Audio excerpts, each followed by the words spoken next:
Today, we're going to talk about what might be one of the biggest corporate comeback stories, well, ever. Just think about it. A few years ago, Google was in total panic mode. Their entire empire felt threatened. But today, you could make a very strong case that they're winning the AI race. So how on earth did they do it? How did they pull off this great reversal? Well, believe it or not, it all comes back to one single number. Yeah, this number right here, 1501. Now, this isn't a date, it's not a price tag, it's a score. And it's the score that, for all intents and purposes, marked the official turning point, the moment the tide turned in this brutal 3-year-long war for AI supremacy. But to really get why that score is so important, we've got to rewind the clock. We're going back 3 years, to late 2022, because that's when a single product dropped that sent, just absolute shockwaves through the entire tech world, but nowhere more so than inside the halls of Google. Okay, so let's set the scene. This story doesn't start with some big win. Nope. It starts with pure, unadulterated panic. The kind of panic you only feel when you're facing a true existential threat. So, November 30th, 2022.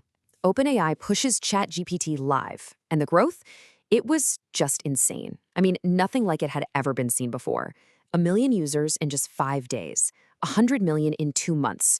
It literally became the fastest growing app in history. And if you're Google, a company whose entire existence is built on organizing information, well, this isn't just a problem, this is a 5-alarm fire. And so what did Google's management do? They pulled the fire alarm. Seriously, they declared a code red. CEO Sundar Pichai basically just threw the company's roadmap out the window. Projects were upended, teams from all over, research, trust and safety, you name it, were reassigned. All for one single purpose: deal with the ChatGPT threat, and do it yesterday. The panic was so real that it brought the founders Larry Page and Sergey Brin back into the day-to-day. They'd been kind of semi-retired, right? But Sergey in particular just dove right back in. He was literally submitting code himself for the first time in years. And there's this great quote from someone inside who said his return kind of freaked everybody out that daddy was home. So yeah, the message couldn't have been clearer. This was an all-hands-on-deck existential crisis. But here's the thing. When you're in a rush, when you're desperate to prove you're not getting left in the dust, you make mistakes. And Google? They made a colossal and very, very public one. This was supposed to be their big counterpunch. Instead, it turned into probably one of the most expensive product demos of all time. Just look at this timeline. It just screams panic. February 6th, Google announces Bard, their answer to ChatGPT. The very next day, Microsoft completely steals their thunder, showing off ChatGPT built right into Bing. So what does Google do? On February 8th, they scramble to put on this live demo in Paris, and it was a total disaster. At one point, a presenter even forgot to bring out the phone they needed for the demo. Just messy. But the real catastrophe wasn't even the clumsy presentation. It was in the promo material itself. In a tweet, just a simple tweet, Bard made this huge factual error. It claimed the James Webb Space Telescope took the very first pictures of an exoplanet, which is just not true. Astronomers jumped all over it, pointing out that that actually happened nearly 20 years earlier. For Google, a company that's all about factual accuracy, this was just devastating, a totally self-inflicted wound. And the fallout? Oh, it was immediate, and it was brutal. Wall Street absolutely hammered them. In a single day, Alphabet's stock just cratered, wiping out over $100 billion in value. Think about that. $100 billion gone. All because of one rushed, flawed demo. Even inside Google, employees were furious, calling the launch botched and myopic on internal forums. Okay, so that public humiliation, it turned out to be the wake-up call they desperately needed. The crisis forced them to stop just scrambling and reacting and to actually start building. This was their rocky training montage moment. They had to go back to basics and completely re-engineer the company to fight this war the right way. So what did that look like? First up, a major restructuring. For years, they had these two competing AI labs, DeepMind and Google Brain, often working against each other. They ended that. They merged them into one powerhouse unit called Google DeepMind, and they put one person, the brilliant Dumas Sasabis, in charge of the whole show. No more infighting. Then they streamlined. And this was the painful part. They laid off 12,000 employees, all in the name of moving faster and cutting through bureaucracy. And then came the money. A lot of money.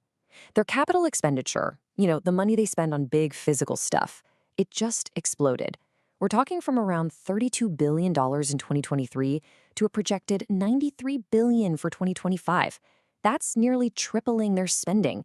They were just pouring cash into building out the servers, the data centers, and especially the custom chips they needed to fuel this comeback. And you know what? All that pain, all that restructuring, all that money, it started to work. It started to pay off. And this is where we see the rise of Gemini. And the technological leap they made it was just staggering. So in February of 2024, they dropped Gemini 1.5, and it has this 1 million token context window. Now, what does that even mean, right? It's basically the AI's short-term memory. And 1 million tokens? That's huge. It meant it could process way, way more information at once than OpenAI's GPT-4. We're talking about feeding it an entire hour of video or 30,000 lines of code in one go. This wasn't just a little step forward. This was a total game changer. So that momentum just kept building, and by late 2025, you just couldn't deny the results. Gemini 3 Pro was smashing records left and right. And this is where we get back to our number. It became the first model ever to break a 1,500 score on the chatbot arena. That's this independent leaderboard where real humans rank which AI is better. It also crushed all these other crazy hard tests, like one that tests PhD-level reasoning. The bottom line? It was outperforming everybody, including the latest from OpenAI. And look, these technical wins weren't just numbers on a chart. They started to have a real impact, causing a major shift in the market. You can literally see it in the web traffic data. So let's look at early 2024. The world of generative AI looked like this.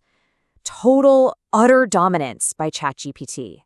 It wasn't just the leader. With over 87% of all web traffic, it basically was the entire market. Gemini? It was this tiny little slice, almost a rounding error.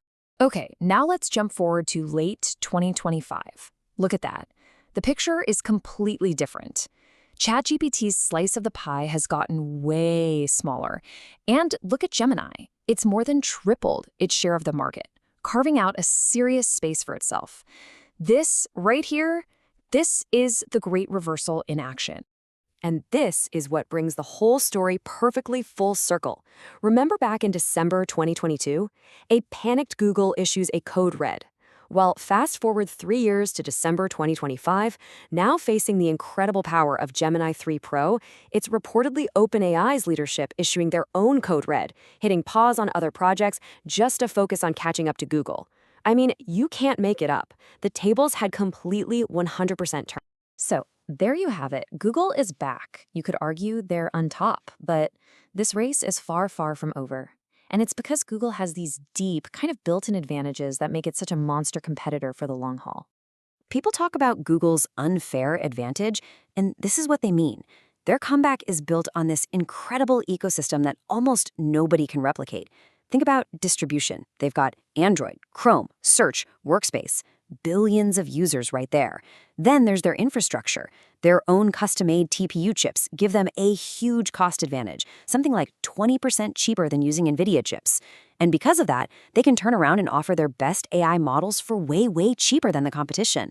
We're talking like 7.5 times cheaper than OpenAI. That's a massive weapon. And so that really leaves us with a big question as we head into the next chapter of this AI war.